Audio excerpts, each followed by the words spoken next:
what role can the delegation play in working with nonprofits over the next 2 to 4 years in reaching the goals of ARPA? So Representative Barrett, maybe we'll start with you if you could. Yes, thank you and good morning to everybody. This whole ARPA process and is sort of evolved over the past 7-8 months as to how it transpired. We began the committee hearings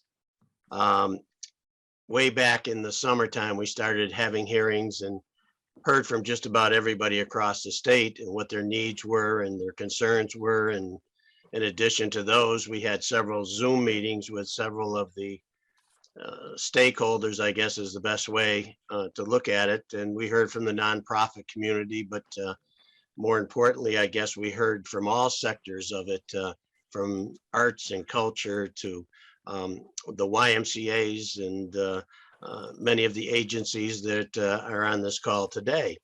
One thing that we did at the beginning was that we sat with the administration on a Zoom meeting and basically said, and I was involved in the process of saying that the legislature wanted to have more say in how the funds were going to be going out the door and where they were going to be headed.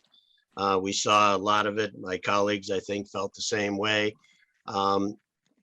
That we were sort of, and I use the term, we no longer wanted to be the redheaded stepchild here that wasn't going to be involved in the process. And I think that is what happened in the first round of funding. We heard from everybody. We tried to direct the money to the administration. No, we didn't try, we did. And with and where it would be used. Since that time, I mean, tens of thousands of dollars, hundreds of thousands of dollars, maybe millions have gone out the door to the nonprofit sector. And it was done through agencies within the administration. Arts and culture is the one that first comes to my mind, and of which we have so many here in Berkshire County. And the number of grants that have been going out the door to the communities and throughout Berkshire County and throughout the state for that matter.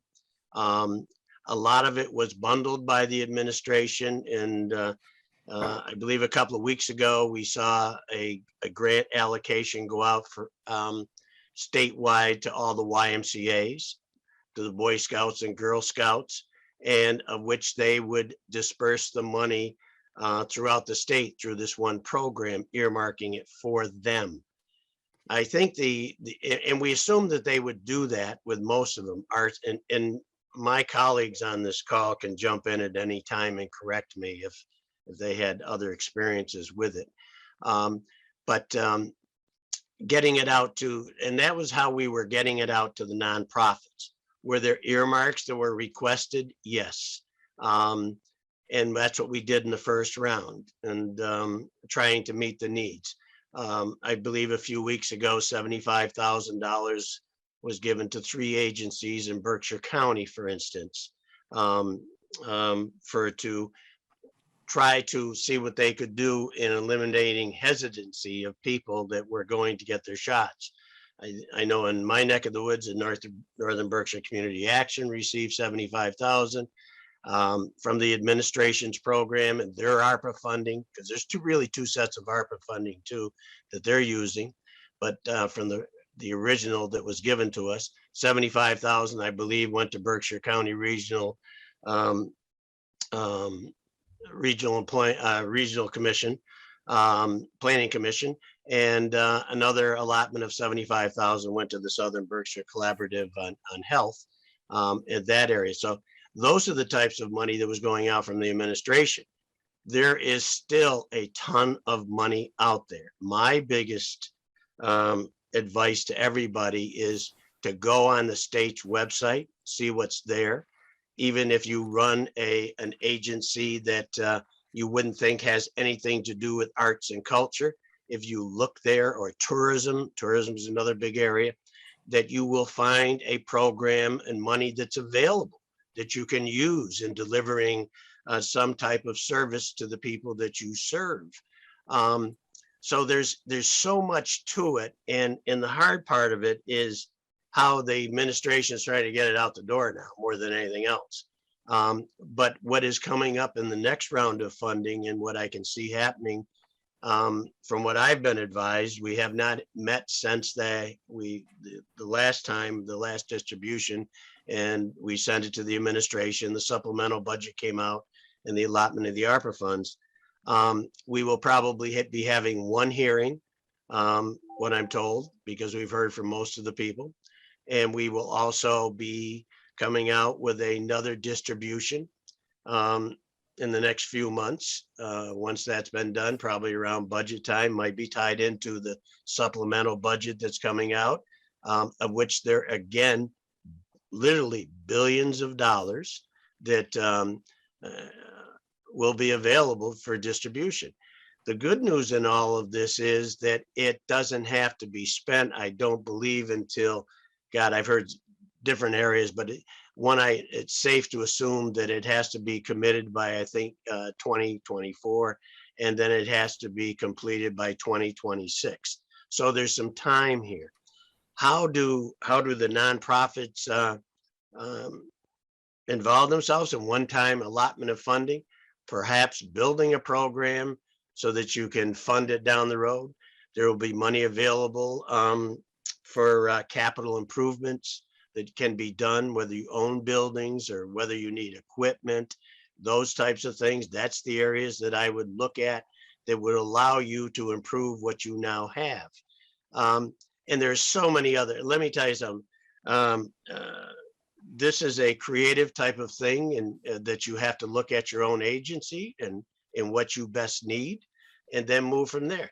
Now, we as legislators have to hear from you too, not saying that we want to be loaded with earmarks to put in, but because that would be, we can only get so much of the pie, especially in the House side where there's 160 of us. But we can certainly fund programs that we believe would help your agencies and that type of thing. I do know that I met with Lori and I met with Peter earlier and talked about perhaps a clearinghouse is needed here in Berkshire County as to how best to determine how the money should be spent, talking among yourselves and working together. I think you'll benefit not being parochial and how the money is obtained and how it's going to be used along those lines, because it will be helpful. It shouldn't be a competition. It should be how you can build about it. There's tremendous needs in this county, like there are every place else. But there is a lot of money. That's the point. And in all of this. And I would suggest that you turn to the programs, look at every program that's out there. It's going to take you some time, but it's there. Talking to the reps in your district and throughout the county, or all of us as one today, so that we can hear you and make sure. One thing that we want to make sure is that when it goes out the door, it's being used for its intended purpose. It's not intended to build staff. It's not intended, unless it's for a specific program. It's intended to get out much in education, to get out in the classroom, to get out to the people that need it most out in the vineyards. And that's what we're concerned with. There's going to be more oversight. I think there has been since we made the last allotment. The legislature was involved in it. They're going to see how the money's spent. And I think it's going to determine future spending down the road when there are no longer ARPA monies available. So that gives you some idea, if it leads you down any road, trying to understand some of it. The other resource too, and I with the two mayors on the phone, they are also have a significant portion of their money which can be used. I know Mayor Tyer's been doing it through public sessions. Mayor Maxey's just come into office, but one of her first duties was to present the check to the Lewison Center. I still call it the Teresa Lewison Homeless Shelter, but it has a new name. but it's meant to help with the homeless program, and that was for $50,000 to help them. So the local, and I know both mayors are very sensitive to this and are very interested in reaching out where they can too. So there's a lot of pots of money. But I think the key thing in it is working together. Don't duplicate efforts. Try to share what you're doing. You know, it doesn't fit every category or every agency that you're running, but I think that's important. If the Clark Art Institute or the other museums in Berkshire County get together, maybe they can offer programs for disadvantaged children that you would like to see, and they can apply for money that would allow them to do that. Buses that might bring them to different areas. I know I spoke last time, or I mentioned last time, that you have to sometimes think out the box, but that's working together. How can we use the existing facilities to help in education, less fortunate? And it can be all types of programs for our seniors, right on down to our preschool kids.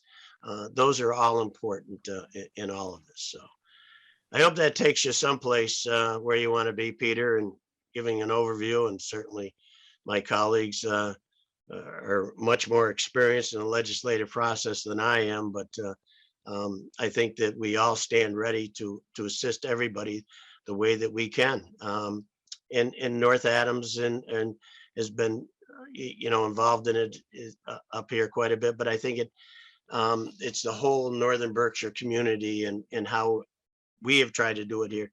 And now looking at the entire county, how we can all work together. That's what the process is all about. And that's for you people to do. That's what you get the big bucks for, to come up with these great ideas and plans. Good luck there, I guess. But it's a difficult task, but it's a doable task. Well, Thank you, Representative. Representative Bear. Yes. Oh, thanks, Peter. Sorry. Well, thank you. We do have some questions from our participants here this morning, and feel free to, whoever might feel they are best suited to answer these questions, that would be great.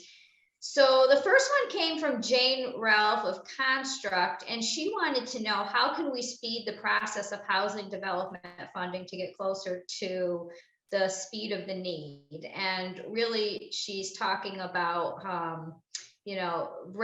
reducing RAF just as the Omicron variant was rising. That was an example. This had been chilling for tenants and landlords. Maybe tapping into local ARPA funds for this. If so, support for smaller town administration might help them move at the speed of the need. So this is what she's asking. And maybe that's you, Representative Bear, or maybe this is somebody else here with us this morning. I think among our colleagues that, Trisha's been very deeply involved in the housing end of it. Maybe she can jump in on some of this. Great.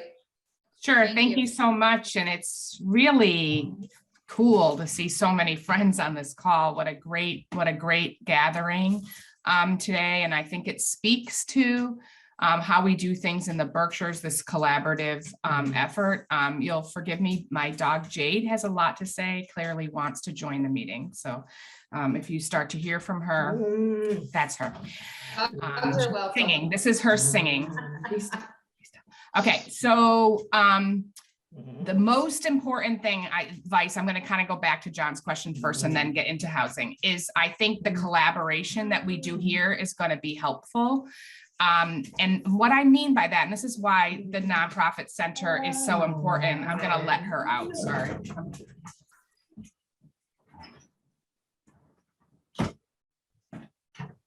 I apologize. She clearly felt she was being left out.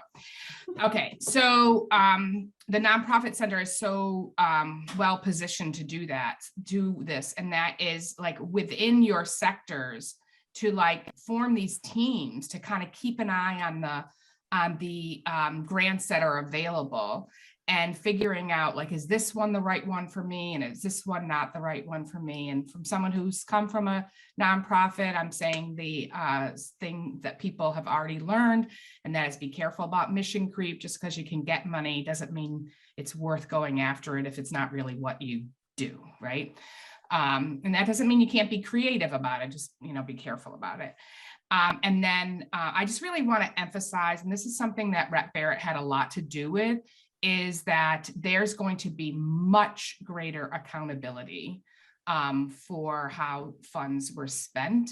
We had a lot of questions about how the governor spent those first tranche of money. There seemed to be no accountability. And so it's really important that money just doesn't fly out the door to places that it's wasted or just enriching people. That's not what this is about. This is about, when this truly is all over, how do we take these funds and make us so we were better than where we started? So how are we in 2026 going to be better than we were in 2019? And putting each of your organizations in a better position. And that's why, you've heard this over and over again, that these funds tend to not be for programming costs, but tend to be more for the capital costs, that if you can spend the money now, puts you in a better position so that your ongoing funds can then pay for your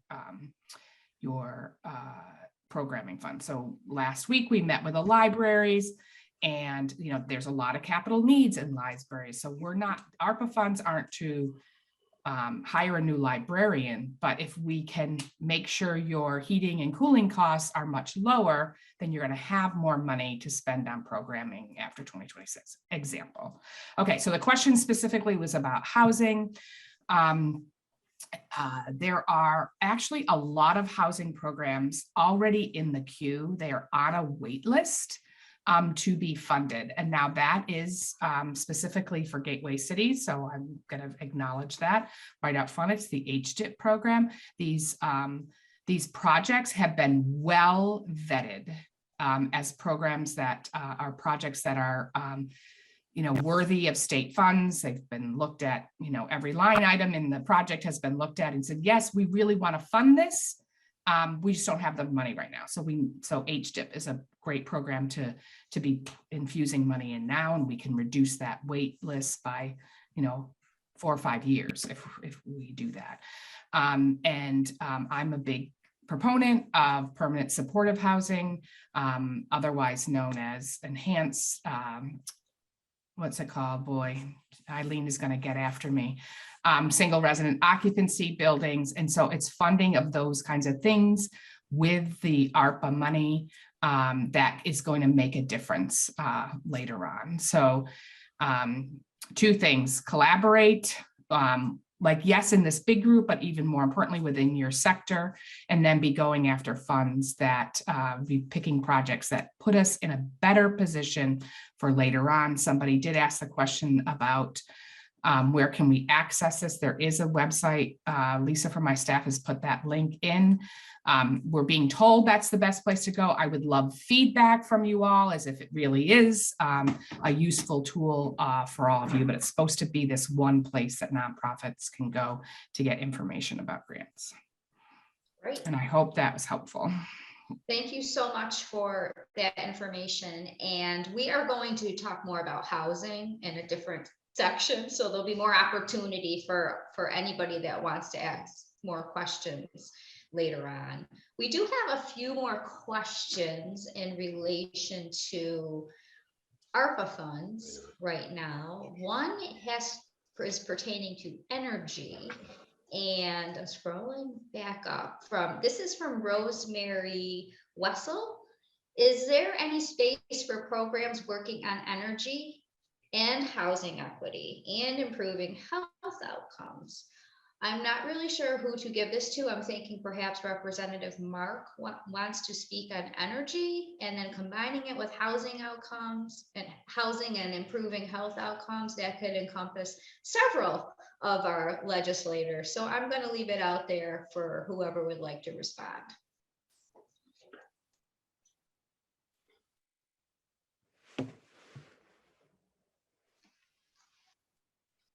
Smitty, Paul, So anybody? it would be me. I can't get my computer to work. Okay, I know we got to give you a minute or so, right? Looks like you're in a house this time and not a car. Yes, they actually got video, right?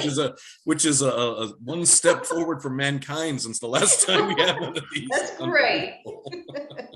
So yeah, there definitely is room to have some of this funding directed to energy projects, and I think that's part of the point is to make to kind of, on one hand, get people back to work if they were out of work. On another hand, like Trish was saying, well, we're building back, we're reopening, we're coming out of a slump, and how are we going to make sure that in 5 to 10 years and further than that, once we start getting some of that infrastructure money as well, what is our region going to look like? What is our state going to look like? What is our country going to look like? And so, yeah, renewable energy and specifically projects that maybe are going to lead to job creation, I think are poised to absolutely benefit from a lot of the funding that's going to be available, both right now and over the next probably 2 to 3 years. And so if people have ideas on where to help us direct that, as well as anything relating to housing or anything else, definitely let us know, because I think this is a moment where if there's roadblocks or barriers that have been in the way for like a long time, part of the president's agenda is to get rid of those and really poise us for a self-sufficient future. And Rosemary, did you raise your hand? I'm not sure I can see you on my screen, but I saw something. I'm gonna. Yes. Yeah. Yes, my hand is raised. Say something right now. Yeah. Yeah, just a quick follow-up. The reason that energy, housing, and health all tie in is part of the drive to convert homes over to heat pumps and the obstacles that are in place for low-income households in doing so. And it also reminds me of, I don't think Kamar is on the call, but the West Side program to buy back our neighborhoods. They're looking to make sure that more people in West Side can access the housing that's empty right now. But if you try to get that up to a healthier, cleaner energy, there's so many obstacles in place, pre-weatherization, weatherization, and then transferring over. So I see that as one big connection, but thank you for mentioning the jobs and renewable energy. But my question was definitely about getting people into cleaner energy in their housing as well. I can add to that quickly. And since it's my first time talking, hi everyone, and really great to see all of you. I'm noticing in wanting to respond to some of these questions, it's just hard when you have so many different sectors represented here. So I think that maybe helps answer a couple of these, including Stephanie asking, are there restrictions on ARPA funds? I mean, ultimately, the good news is we have a lot of money, and I'll take you through a little bit of that in a second. The bad news is it goes really quickly. So this ARPA round that we're talking about it was the $4 billion, 2.5 billion in ARPA, 1.4 in just a surplus. So we have 2.3 billion left. So basically half, a little less than half, still left in the ARPA to the state. So this isn't to the municipalities or to the rest. And yet, when you kind of talk about each of these topics, right? So let's talk about energy retrofits. So we put around 370 million to energy and the environment. 6.5 is to retrofit affordable housing with clean energy options. 6.5 million for the entire state for every affordable housing unit. So it's nothing. And so my view is, it moves very quickly. Of that 370 million, 100 million is for MVP. So it's an existing program. So to Stephanie's question, it's going to be the same exact programs that are out there. We use federal money to backfill, to give them a boost. We heard about RAFT, rental assistance, and how, to a large degree, what we're talking about is funding existing initiatives and getting money out, to Voc schools for HVACs, and so it's pretty specifically allocated. So I don't want us to be confused to think, boy, we have $4 billion to spend as we want. And so it very clearly, and this starts to answer, well, then how do we go about accessing it? All right, well, then let's share it. And Lisa's been great in Rep. Farley-Bouvier's office in the chat, throwing out various links that kind of help to show where some of that is directed. I have various summaries that I can share as well, that then you kind of say in your area, in your sector, okay, well, it was $1 billion, but really there's about 75 million that I can access, and we can tell you which grant program and connect you with the folks in the executive branch who's administering those and get you clear on timelines and the like. So I think that's the helpful nuts and bolts piece of how do you manage it. I think the bigger picture that's come up here is, well, how do we come out of this and make sure the region is better off as a result of these funds? And that's where I think the more we can be proactive in saying, great, here's the housing project or projects that we think is going to benefit the region. Here's the economic development and investment. And certainly we've been talking with Jonathan Butler and others to identify what those big investments will be. And here's the investment in tourism and culture that we need to see. I think if we miss those, then I think we will have not succeeded, right? And so that also makes our job a heck of a lot easier when we can say, here's the investment that we're going to take next for economic development here, and then that makes our case a lot easier when it's teed up. So I think that's as big a project that we have to undertake as making sure we're helping you with accessing the kind of the boost in programs that we're seeing as a result of this.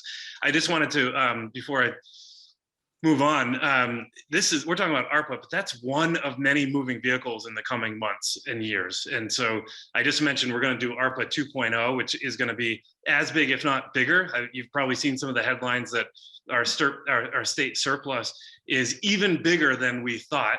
And so, what does that mean in terms of another round of billions of dollars of allocation? This last round included a 1.5 billion. We're seeing now multiple billions of dollars in surplus. And so really, we need to readjust our consensus revenue figures. Happy to talk about that separately. The other one, of course, has been mentioned, is we don't know the infrastructure money that's coming yet, but it's $9 billion to Massachusetts. And Rep. Barrett kind of brushed up against it. With ARPA, what we did is said, okay, this federal money is coming into Massachusetts. We, the legislature, want to have a say in how it's allocated. We feel that 200 people are closer to the communities to understand where we want to see the priorities go. That's why we kind of were able to allocate it by, climate and housing and health and human services and the like through ARPA. Otherwise, I don't know if you remember, but the governor said, oh, we'll use it on one or two things. No, actually, we feel like there's a better approach, and that's why we had half a dozen hearings and came up with this number. So I think that's an important piece for the infrastructure piece as well that I just wanted to flag.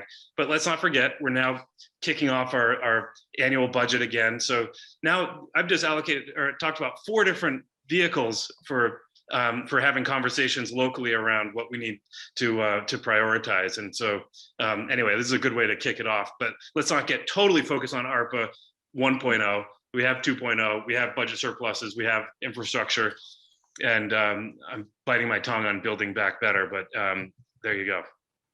Great. Thank you, Senator Hines, for that information. Krista, could I just add something here? I said that whole thing about like positioning ourselves for 2026. And I want to say a big exception to that when we look at ARPA. There is an exception, and that is any efforts around public health and shortening our time in this pandemic is an appropriate use of ARPA funds. And it could be said it's the most appropriate thing. Like, we are not going to get fully back in our economy unless we take the measures that we need to take to address this public health problem. We sorely underfunded public health, and we knew it for decades, but we didn't think it was important enough to prioritize it. I hope that we, take that seriously. And even in the nonprofit world, what are we doing to address the public health issue? To me, that is the exception of programming costs that we should be taking seriously in this time. Great. Thank you, Representative Bouvier. So we're going to take one more question in this section and then need to move on to our next subject. For the interest of time, I think we could probably spend the whole day talking about ARPA funds. So our last question that we will take, and I know there's some questions here in the chat that we might not get to, and we will try to get you some answers. So this last question, it looks like it might, let's see, Patrick White. It's about Stockbridge. So this is going to Representative Pignatelli. Looks like it's from about your neck of the woods here. Local towns receive $299 per resident in ARPA funds, yet Southern Berkshire SB Chair, Mary Beth Mitz of Lenox pointed out in the paper recently that Lenox is perhaps 10,000 part-time residents versus 5,000 full-time. Stockbridge has a similar ratio. Part-time residents don't count when funds are dispersed based on residential counts. Is there any way to address this, as it unfairly reduces state and federal support for communities with large percentages of second homeowners and also impacts Chapter 5 funds and many other programs? No. Is that good enough? Wow. No, Yeah. that's our frustration. I mean, Representative Mark worked for quite several years on the federal census, a very similar problem. We wish that we could have part-time residents kind of prorated. I think it's really an indicative of the Berkshires as a whole, but especially the second hometowns like Stockbridge and Lenox and Great Barrington and Egremont and go on and on. It's very frustrating. It impacts us tremendously. And that's why that federal census drives so much. We own this federal census for the next 10 years, good, bad, or indifferent.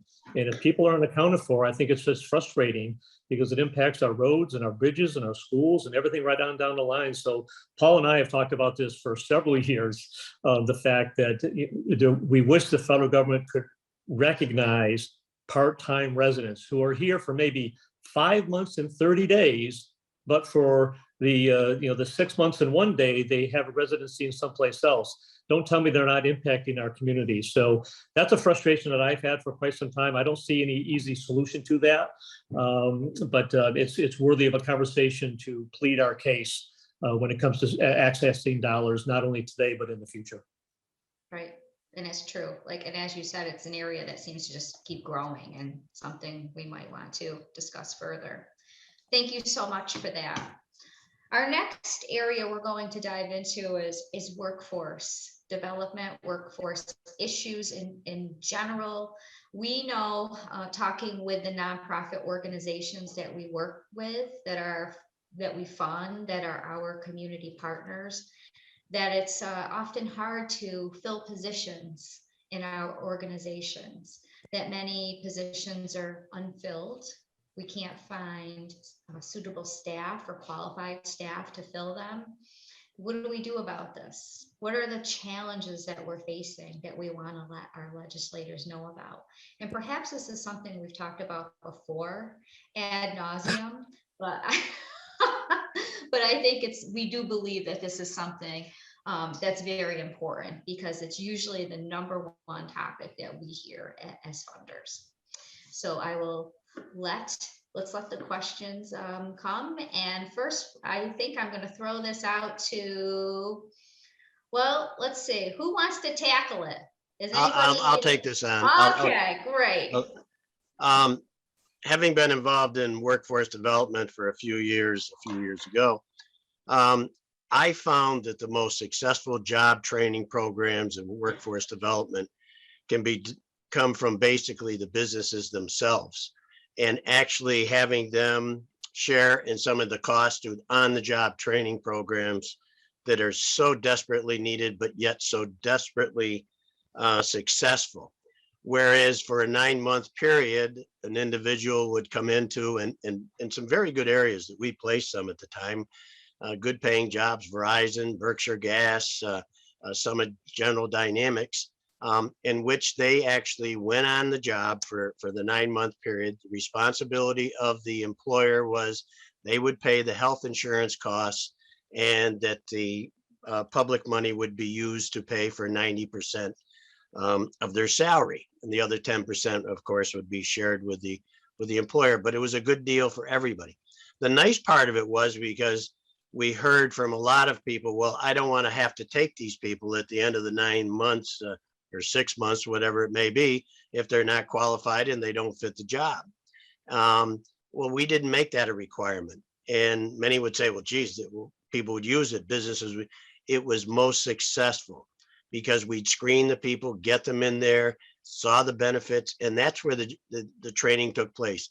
And then they would supplement it. And we used some of our, I know we used McCann in North Adams to do some of the classroom work that had to be needed. And that was part of the on-the-job training program that was made available. That kind of a program works, and we've got to see more of it. And of course, this is a difficult time to try to get employees anyplace. I don't know where they all disappeared to, but it certainly has remained that way and will probably remain that way for another year or so. But I think on-the-job training programs are most successful, working with mass hire, getting them screened at that time, even, and we just had one of the most successful rates in Berkshire County than any other county in the state when we put this program into place. General Dynamics is in desperate need of employees, good paying jobs. Help them so we can help people. We can help them train on site, in the classroom, and get it all done. And it is just most successful. But we have to start training. And I've listened to this for better than 35 years. When Sprague Electric left North Adams, we found ourselves with a workforce that was, most of them were over 50 that lost their jobs. They had no training whatsoever. They didn't even, most of them, over 53% of them didn't have a high school education. And that's when we introduced them all to computers and things like that, learned how to do it all. And so, you know, it can work, but I think going back to some of the basics is that everybody wants to reinvent workforce development and what it all means. But I think that we have to use our vocational schools. We have to use Taconic. We have to use McCann. We have to use Berkshire Community College. And if we have to use MCLA, do it as part of the classroom work that has to go with it. I think we're ripe for a tremendous chance here, an opportunity to really develop it because we do have an available workforce. We just have to train them. Thank you, Representative Barrett. And we have a couple, oh, sorry, did someone else? Yeah, no, Chris, I just want to add to that. I want to echo Rep. Barrett's comments. I think it's very, very important. And, you know, some of us have been talking about this for several years, even pre-pandemic. Everywhere that we all drive, you can see help wanted signs, no matter what the industry is, whether it be General Dynamics, who is now working with MCLA. I think that's a smart move, looking forward to what their workforce needs are for tomorrow. I think there's opportunities for our community colleges. I echo the rep's statements about our technical schools, whether it be an electrician or a plumber, HVAC. I mean, the list goes on and on. You can drive to Great Barrington right now and see help wanted signs in front of McDonald's, and directly across the street, help wanted signs at a longtime generational plumbing and heating company. So it's running the full gamut. I personally wish that, you know, the mass hire folks would get a little bit more personal and intimate with the people who are unemployed or looking for a job.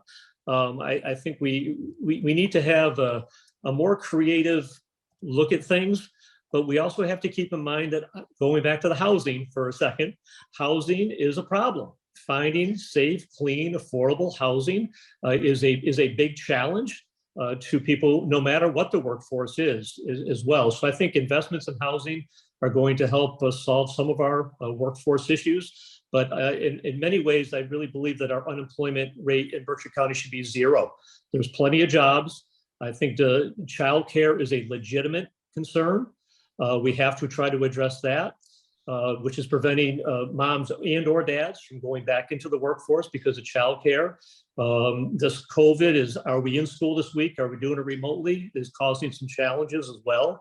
And I also think there's an opportunity to talk to employers, and I agree with Rep. Barrett. I think this has to be kind of locally grown, so to speak, and we're famous for that in the Berkshires. I think we need to look at that from a workforce development standpoint. You know, our colleges are like, I'll look at BCC or MCLA, Williams College, Simon's Rock. My God, we have 4 colleges in Berkshire County. we need to engage with them.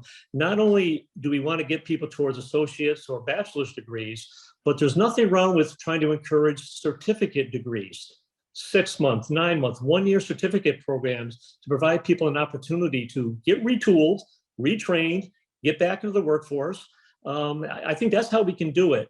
But there's so many moving parts that make this viable in a positive way, but we can't talk about workforce development until we address housing sustainability and housing affordability. And I think that's also not just rentals. I'm a big advocate of first-time home buyers. How we can help people build equity, generate wealth, break the generational cycle of poverty. It's not finding them an apartment for $1,500 or $2,000 a month. It's finding them an opportunity to make an investment with home ownership at $1,000 a month mortgage. So I think we need to get really creative. I'll wrap up with one thought, and I want to go back to Rep. Barrett's original comment about a clearinghouse. There is going to be a lot of money in the state of Massachusetts, not only today, but in the future. It's going to be spread out over the next 3 or 4 or 5 years. I think those are wise investments, so we don't need to spend it all at once. But I challenge the 115 people on this call right now to get creative, rethink what we want to have doing here. There's only 4 state reps in the Berkshires, soon to be 3, because of redistricting and the loss of population. There's only so many dollars that we can go after. But if we had that clearinghouse, one-stop shopping, a large pot of money coming into the Berkshires instead of multiple pockets all throughout the Berkshires, I think that's a wise strategy. And I think we all should collectively try to figure out what that pot should look like, who would be the one-stop clearinghouse, and then all of you, instead of coming to 3 state reps after next January looking for earmarks, you'll all have an equal opportunity to access the dollars that are already in the Berkshires to be distributed the way they should be, equitably, regionally, and in priority. You know, the governor's idea of the first-time homebuyers program was only for gateway cities. Well, I adore Mayor Tyre, but it only helped her city. It did not help anybody else in Berkshire County. So we, the legislature, put more money into a first-time homebuyers program so that no matter where you live, you would be eligible for those types of dollars. That's the out-of-the-box thinking we need more of in the Berkshires.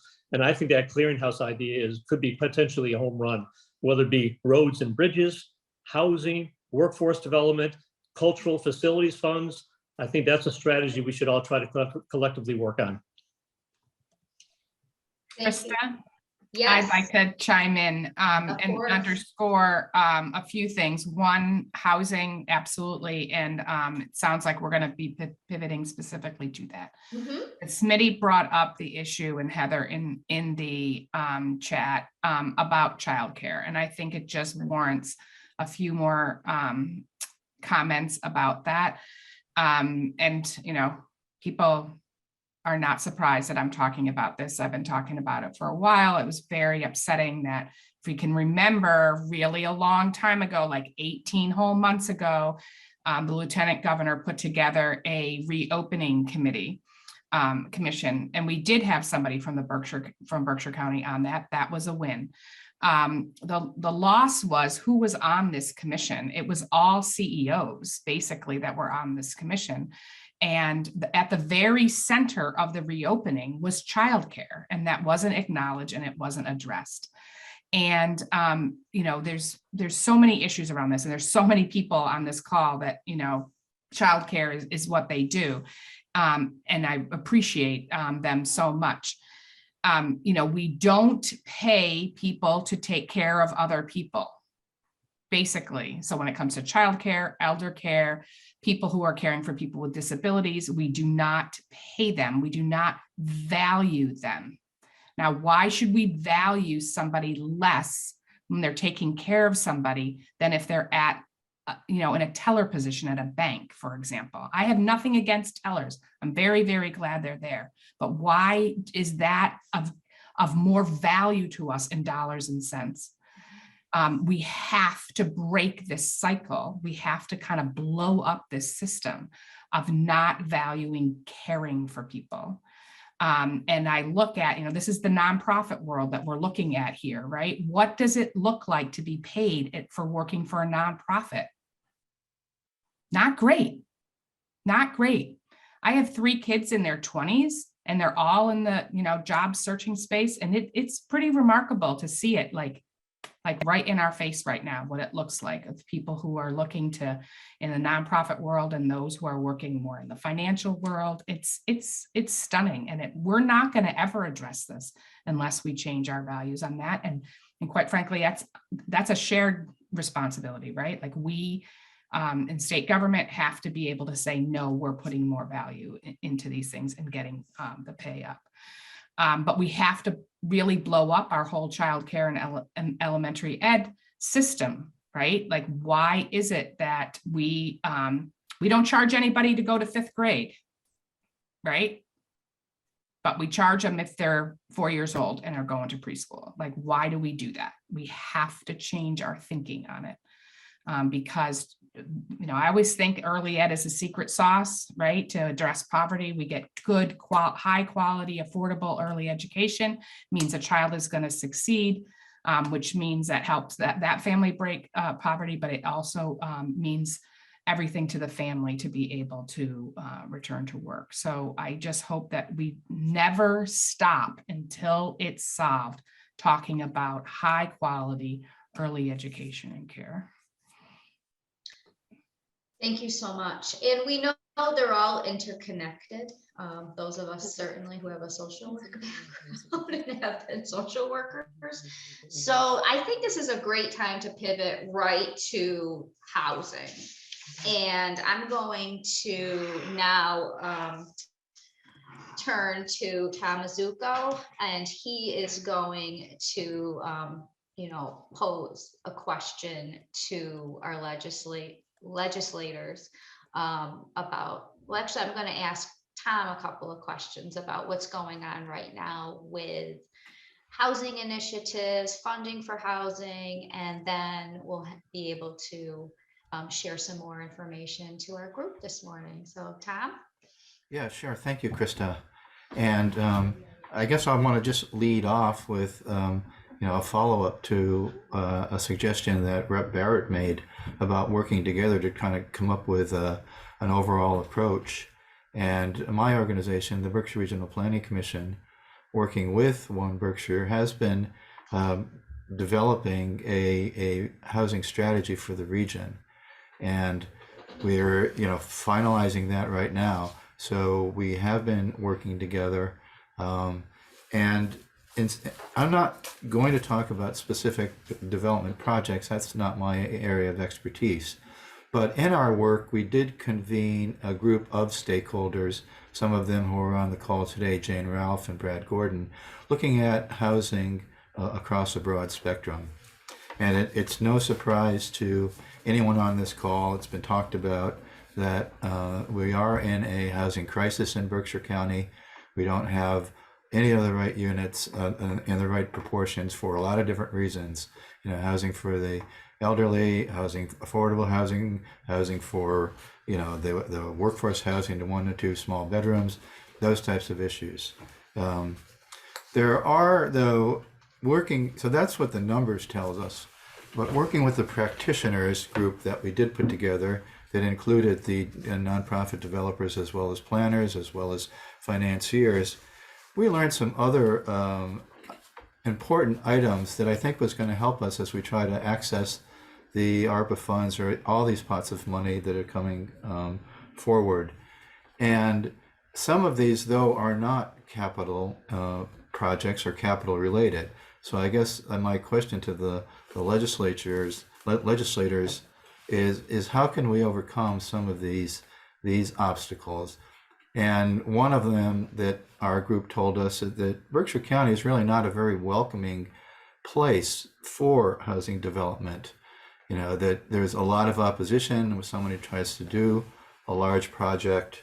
There's still a stigmatization of affordable housing.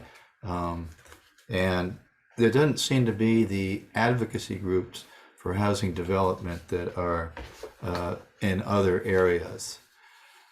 there also didn't seem to be some of the municipal readiness that communities could have to be able to do housing development.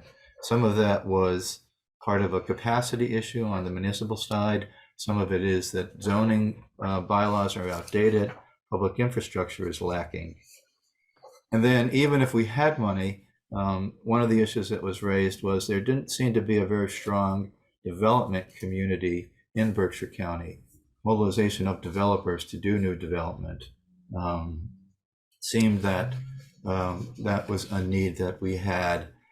And then also, we all know that our housing is old in Berkshire County. Much of it, built, in many, many years ago, and much of it is in need of repair. So if we did a strong housing rehab program, that's really creating units. Not everybody wants to buy a fixer-upper, but there are some people who would do that. And then finally, another item our group identified was this whole issue of housing insecurity. It was a strong issue earlier, before COVID, but since COVID has come into our world, it's even become much more of an issue.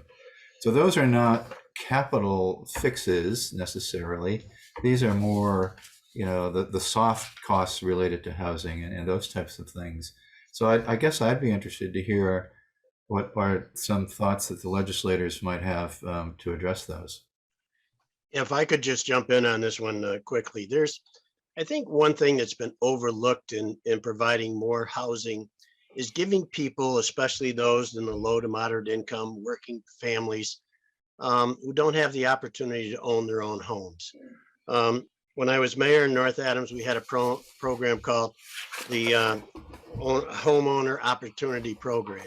And in it, very simply, the city, through the Community Development Office and a fund of money that we received from the state, we started to go out and buy up properties that have fallen into disrepair, and for some reason, it was disbanded in North Adams and they sold off all the property. But it worked like this. You can't rebuild a neighborhood in any community or any city without having the homeowner actually live there. It becomes an area, especially blighted area, where the slum landlord basically comes in and they deteriorate the neighborhood even further. The Home Opportunity Program is very simple. The city, the community, or a community development corporation or whatever fixes those houses up, makes them tip-top shape to go, and then sells them to a family or whatever with $2,000 down, an interest rate of around 1 or 2%. They have it, much like the Farmers Home Program, where it's scaled down. Eventually, after 5 years, the equity build up in that home would allow them to do more and possibly even sell and move to someplace else, but it continues in that program. Buying up whole blocks of property, banks getting together, and saying, let's buy all these 6 dilapidated houses. They bought 6 houses in North Adams at the time that I was in there and built a place called the Porches, and they turned it into a business. Why can't you do it in neighborhoods and rebuild neighborhoods that way?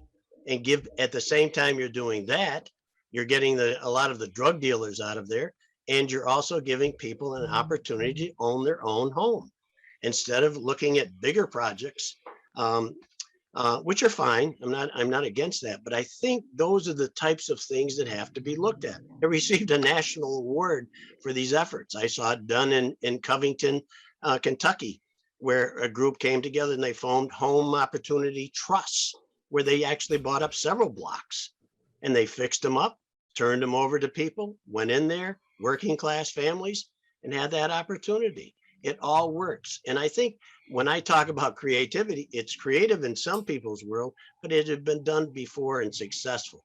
And I think more of that has to happen. In cities like Pittsfield and North Adams, where you have the larger neighborhoods, it just seems like common sense to do. So I think that when you're looking at these programs, I tried to get a slug of money in the last budget for 2 communities in my district so that they could start up similar programs such as that. I think that's where we have to do it. You mentioned the housing stock. It's terrible in some of our neighborhoods, especially in cities. We got to fix them up, put them back on the market, get people living in there, workforce housing right there. Build from what we have. And I think that's important. We took an old mill in North Adams and turned it into a museum of contemporary art. You can do that. You can do anything. And I think the same thing can be done with our neighborhoods too. So I'm just very passionate about that. And I just think that it can happen because it serves so many of our hills from that end of it too. Well, Rep Barrett, could I follow up? Is ARPA money available to do that? Are there programs that are available to fund those? I don't see why not. I don't see why not. The administration's got a chunk of money we gave them for housing.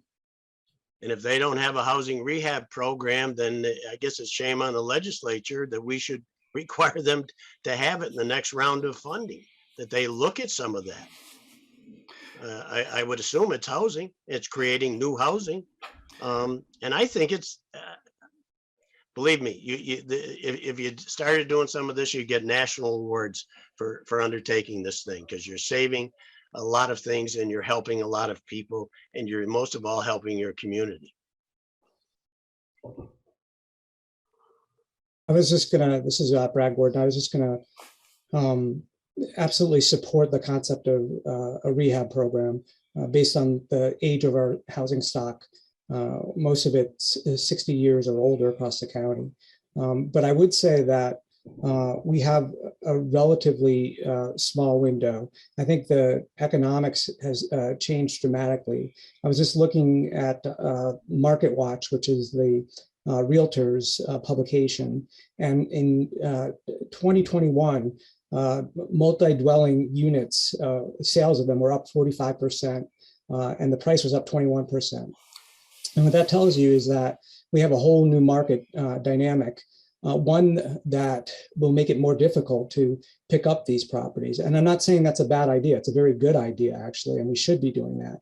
But time is of the essence. We need to be looking at these opportunities as communities, as a region, and it can be a private public partnership. So it can be a combination of home ownership opportunities, as was previously mentioned, but also rentals. And my guess is that there's a number of duplexes and triplexes that are privately owned, in which the units are underutilized or not utilized at all, because they need assistance both in terms of the code related issues and also just property management issues. And those are things that agencies can help with. We certainly can train people to be good rental property owners, and then we can look for ways to invest in those properties. And Tom was talking about a regional approach, and I think having a regional rehab fund that is equitably distributed would make a lot of sense, because it's hard to find contractors and the technical support you need to run a program like that effectively. So I would encourage a regional strategy in which we work hard to get those units back online, because we're not, as much as we want to build our way out of it, it's going to take years to do that. We're really behind, actually. We're in a full-fledged housing crisis at this point. So just would add that. And Chris, if I could just add to Brad, I agree with Brad. I agree with what Rep. Barron said. And I think that's exactly what we're talking about. The Berkshires are famous for not my backyard mentality sometimes, but also local officials are sometimes more interested in the big bang, meaning that big development that'll knock out 40, 50, 60, 70 units in one place. The rehab of a mill that we're working on at the Eagle Mill in Lee is an example of that, but that's a good rehab of a mill. But I think Brad's point is very well taken by, a dilapidated old home, a duplex, maybe a quad, great opportunities. And then what we're doing is we're not showing and developing a stigma with a large development for affordable housing. We're integrating people who need a jumpstart into the neighborhoods that are already existing. And then it becomes part of the community. There's pride of ownership, and drive by a large development where maybe the shutter blew off. Well, I'll just wait for the building manager to fix it. If I own that home, I'm going to go out there and fix it. I just think there's some pride that we all need to take. And I think Brad's part, which goes back to the clearinghouse idea. Let's develop a regional strategy, not just a Lenox versus Adams or North Adams versus Sheffield strategy. Let's have a county-wide strategy in that all boats will rise. And I always believed that an investment in Pittsfield benefits Lenox and Stockbridge and Great Barrington. An investment in Great Barrington benefits Dalton and Lanesboro. It's just, we all have to work on these things together because I always love to coin the phrase that Mayor Tyre had on the West East Rail conversation. Live here, work there. I don't need to live and work in Lenox any longer. I can live in Lenox and work in Pittsfield, or live in Lenox and work in North Adams. So finding affordable, safe, clean housing, I think, is paramount to solving so many of our other problems. But, we always want the big splash. Well, sometimes we're making an equally big splash by 2 here, 4 there, 3 there. At the end of the day, we achieved our 60 or 70 number, but integrating them to the neighborhoods we already have. And that's a strategy we should have a real collective conversation about. Thank you. Also, we have our mayors on our Zoom this morning, and I thought this would be a wonderful time for them to weigh in on this housing discussion. So first I will ask Mayor Tyre if she would like to comment, and then I would ask Mayor Maxey. So Mayor Tyre. Good morning, Krista. Thank you for inviting me to be here today. I've taken a lot of notes. There's been a lot of great questions and great suggestions from our legislators. So I guess I will start by saying that as part of our American Rescue Plan effort, after conducting community survey, holding community forums, it became really clear to us that housing is the top priority for many in our community. And so we've identified within our local American Rescue Plan funding that we, at this point, intend about 43% of that in a variety of housing initiatives. And we've identified some housing projects that we want to make investments in. And it's everything from affordable housing to crisis sheltering to neighborhood investments, all the things that we've already heard from our delegation. And so housing has risen to the surface here in the city of Pittsfield as a category of significant investment with our American Rescue Plan funds. And so we've already identified some partnerships that we are cultivating now. Specifically, we are trying to assist the First United Methodist Church in their effort to create a crisis shelter and emergency sheltering. Unfortunately, they have bumped up into building code issues that have delayed the project, even though we have agreed to use American Rescue Plan funds to cover the gap in funding. So we're in the middle now of appealing to the Architectural Appeals Board to try to resolve those issues. While I have the legislators here, and I'm meeting with you later, so I'll say it now and then I'll repeat it later, that the 30% threshold was triggered, which meant that we now have to not only make the area of the First United Methodist Church where we want to have the crisis shelter accessible. Yes, we all agree accessibility is essential. The 30% trigger means that now the entire property has to be made accessible. And it's sort of ironic to me and unfortunate that we are in a position now of sort of pitting one vulnerable community against another in terms of people who have housing instability versus people with disabilities. And this is such a surprise and to me that we're in this dilemma when all parties, including the First United Methodist Church, the contractor, and the city are ready to roll. We are ready to roll and to get this project underway so we can serve the most vulnerable in our community. And we are now stalled because of building codes. All right. Another identified project is affordable housing units at the White Terrace, which I'm sure all of you know is currently a vacant, large vacant with good bones property here in the city of Pittsfield. I completely appreciate the point about large development not always being the only answer. We agree with that, and I'll get to that in just a moment. But White Terrace is a project that we're working on in terms of creating 40 affordable housing units. So more to come on White Terrace. We have a developer. We have need some state assistance, which I think legislators are aware of that. And we're going to put some American Rescue Plan funds to work on this project as well. We are currently working with Berkshire Housing Development Corp. And another faith community on what would initially be described as a permanent supportive housing with a housing resource center. That's in the very early stages. And but the city is committed to participating with American Rescue Plan funds on this project as well as it is moving through its process. And I'll be speaking with the delegation about that today. We are very intrigued by the idea that we've had just some very preliminary conversations with the West Side Legends to support a community land trust. We are hopeful that they will be putting forward an application through our American Rescue Plan invitation to apply to establish a community land trust.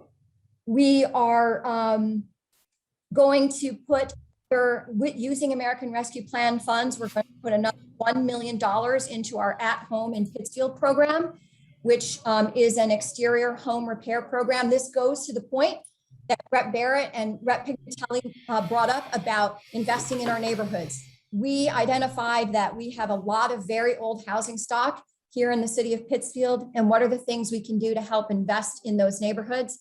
And this is one of those ways. We view it as helping homes, preventing helping to give a homeowner equity and value in their house. When you put on new siding or new windows or a new roof, you might actually be addressing some energy issues at the same time. So there is a really important element to our exterior home repair program. And we are also going to be exploring, and we're not even at a point yet to really have any details, but an affordable housing trust fund. So those are some of the things that Pittsfield has on deck with regard to housing here in the city of Pittsfield. I hope that's helpful.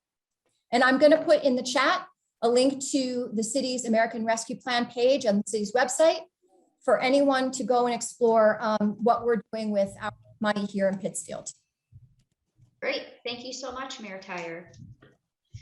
All right. So next we have Mayor Maxey, who has been on the job for, let's see, 31 days. So thank you for being here with us. Thank you. Good morning, everyone. I'm not as far down the path as Mayor Tyre, but I will say that my administration is very committed to addressing housing insecurity. We've already started to work with the Lewison House to establish some crisis sheltering that is much needed in our community. But a big focus, as Representative Barrett said, is rebuilding our neighborhoods and looking at those abandoned houses and collaborating with people to rebuild our neighborhoods and to improve our housing stock. So we're very, very focused in creating programs that will help people invest in North Adams, but in an affordable manner, and helping those, build their own family in our neighborhoods and rebuild our neighborhoods. But most important to me is, as we rebuild those neighborhoods, is how we do that and how we invest in what we already have. While I'm very excited about new developments in North Adams, I don't think we can forget the houses that we have here.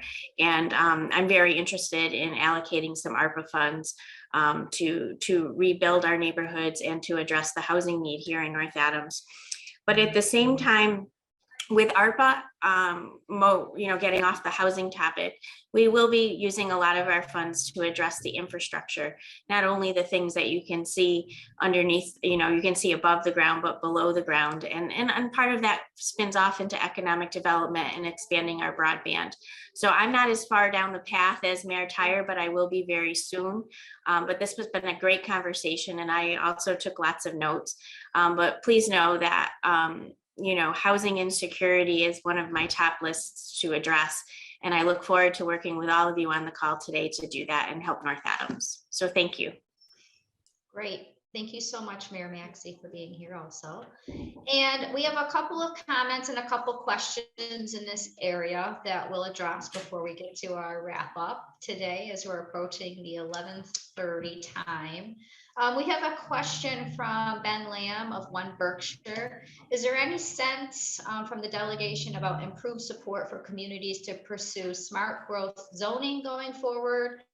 With the investment the state is seeking for housing choice, it feels like an opportunity more communities should be supported in pursuing to help bolster these smaller projects across the cities and towns that have been mentioned. I'll jump in there quick, Krista. I think Okay. that's exactly where regional planning needs to come into play. Zoning is very complicated. Starting out my public service career on the planning board in the town of Lenox, I learned an awful lot, but we leaned on regional planning quite extensively. Lenox is a bigger community. There's so many small communities in the Berkshires that really depend on part-time volunteer people. And when you're dealing with such complex issues, I don't put a lot of faith in developers who are sharp-tongued and can talk circles around some of us sometimes. I think that local flavor and that local connection of the regional planning is invaluable to the small towns. That technical expertise, the technical advice, I think is where I think regional planning has a great opportunity for people to understand 40B and the smart growth zoning and everything else. We can't depend on part-time volunteers to understand the complexities of zoning and the law and everything else. So I would encourage the regional planning to continue to step up and focus on what they can do to help all of our cities and towns.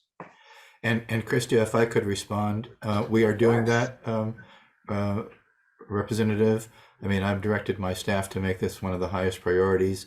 We're putting together material, what we're calling housing toolbox material for use by municipalities, and we're offering, our services as requested by the community. As you all know, the legislature has been very successful getting the district local technical assistance program, and we can use those resources to help communities on that. So thanks for that plug, Smitty, but we're doing it. Great.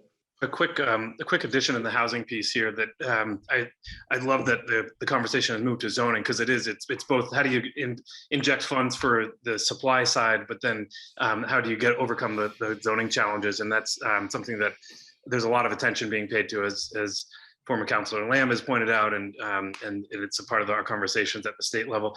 I want to underscore that this housing is another area where we put 600 million in the first round. We need to do another 600 million. There's absolutely no question. And I say that because you very quickly, there's 115 million for the Commonwealth Builder Program, which is only for gateway cities, which is a good thing, and it's a requirement, or a real big need and demand. But having those conversations in Great Barrington and North Adams, it becomes challenging to access even some of the housing money that's put aside already, right? So that's a big issue for part two.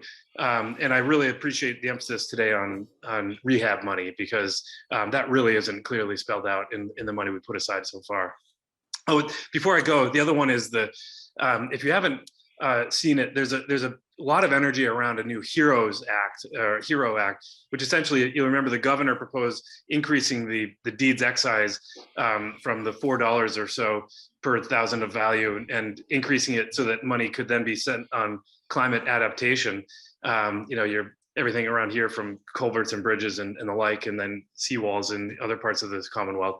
The coalition is saying, well, double it again, getting it into the range of our regional states, not kind of $9 on 1,000 of value, and have that fund available locally and statewide for affordable housing. And so that's an interesting and important alternative that I think we should all be getting behind, because it allows us to have a sustainable source of funding locally if we want and need it to help with the development or rehab. So something of just putting a plug out in there. It's in my committee, and we're going to be voting it out pretty soon here.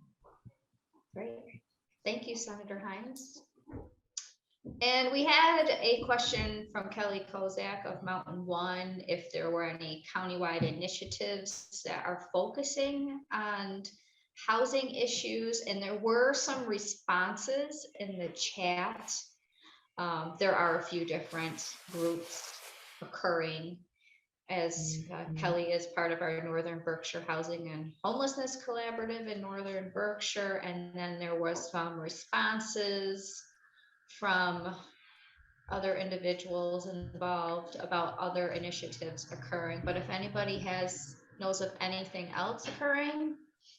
Well, Krista, could I say something? I know we have enlisted the help of CHAPA to, kind of coalesce a Berkshire County housing coalition that will be, work with these individual groups, but bring in other parties as well. Our work that we did with the housing practitioners was not as inclusive as it could be, so we're really trying to expand that out.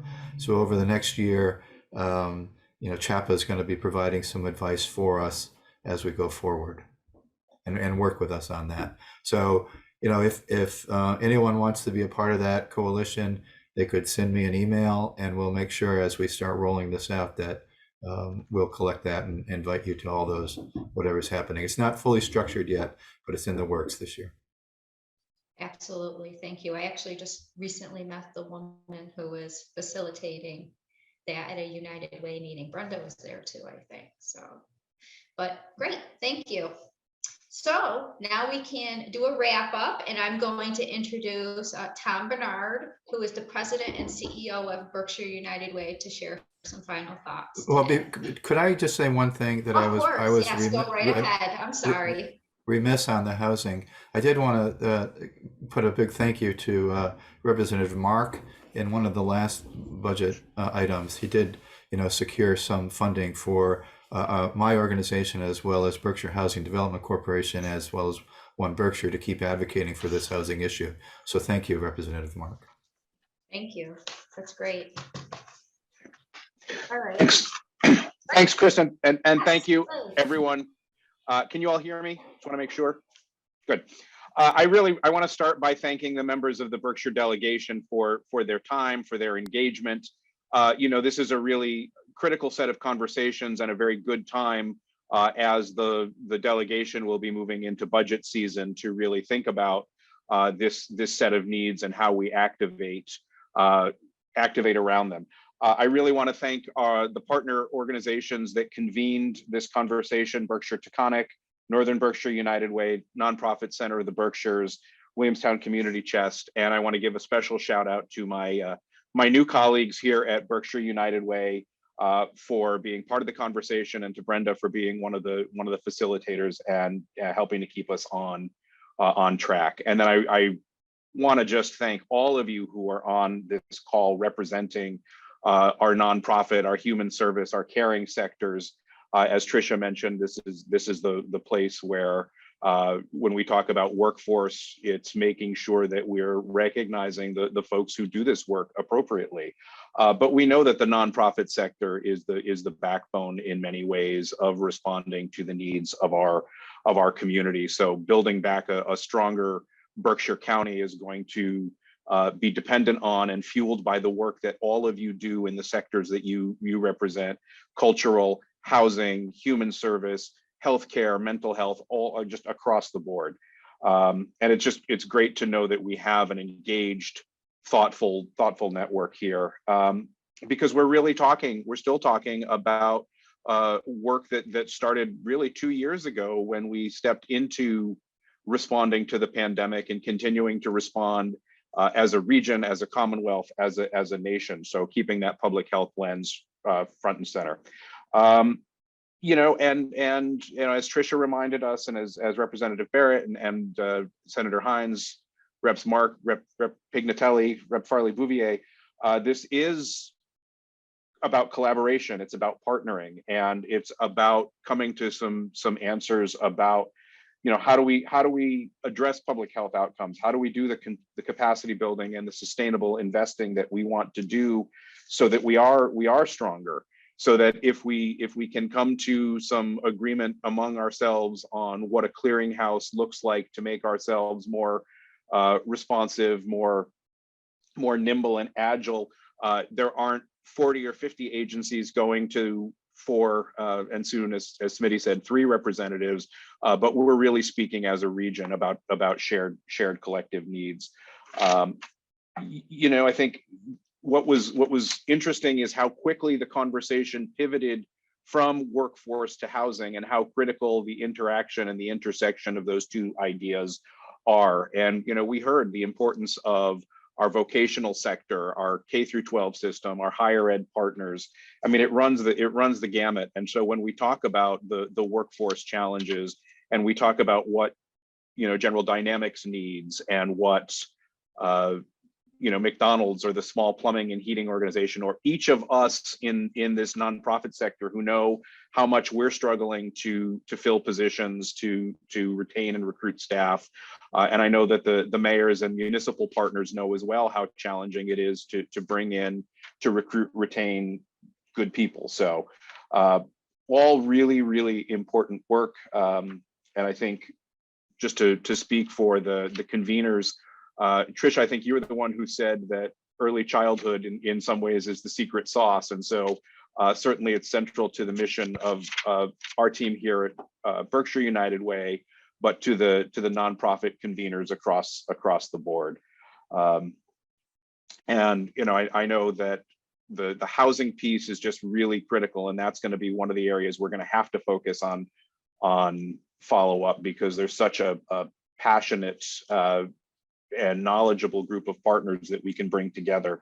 And, you know, as Sarah said in the chat, you know, housing and transportation and employment and mental health, because people are struggling and they continue to struggle, are inextricably, try that one more time, inextricably linked. And as we move forward, are going to be the things that we all need to focus on, both because they're all central to the health of our community and to issues of equity. You know, it was implicit in a lot of the things we talked about, but I think it's important to make explicit the fact that as we talk about equity, whether that's regional equity, whether that's, you know, our organizational and our community commitments to inclusion, diversity, equity, and belonging, or just the pace of economic recovery, you know, what it means to live here for, you know, 5 months and 30 days and not be considered a full participant in the community. How do we make sure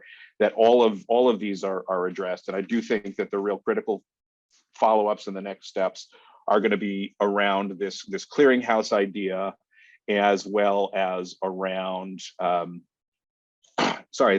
housing discussion, because they're really critical.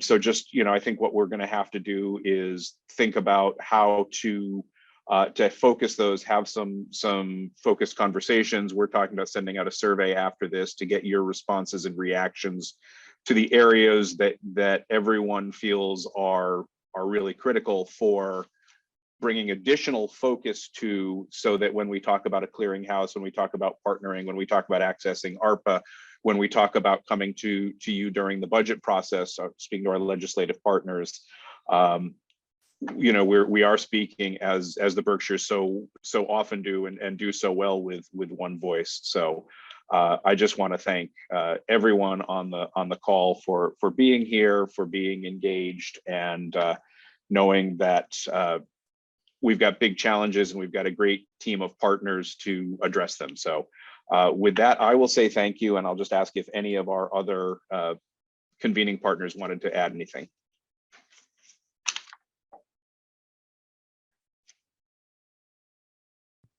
The only place from mayor is to become a president, I guess, huh? Congrats, Tom. Thank you. Thank you. Really want to thank all of you. This has been great.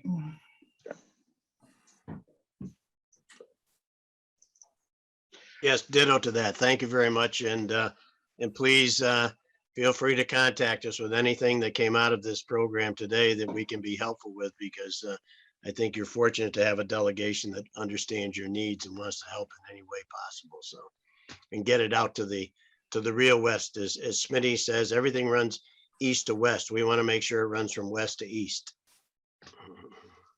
Can we make sure we come away with a few action items here? I love the idea of making sure that when we do ARPA 2.0, that there is something related to a rehab, housing rehab, and expanding into smaller numbers of units so that the whole county gets access to funds and a few of those points. Brad, I saw you put your thumbs up. So does that mean you're taking the lead? I appreciate you doing that. I don't know about that, but I'll take the lead in supporting that, though. Okay, great, strongly behind us. And that's just one example. So there are plenty of others that we haven't touched on today.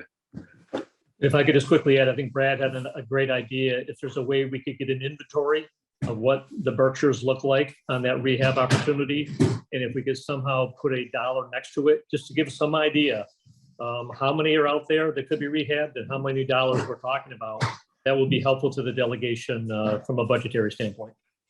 The other one on my list, we didn't talk about it, but the money that went to Mass Cultural Council was a joke. It started at a high number and ended up being next to nothing. Most of it allocated to other projects having nothing to do with culture. So that's another one to kind of hit home in a more meaningful way next time.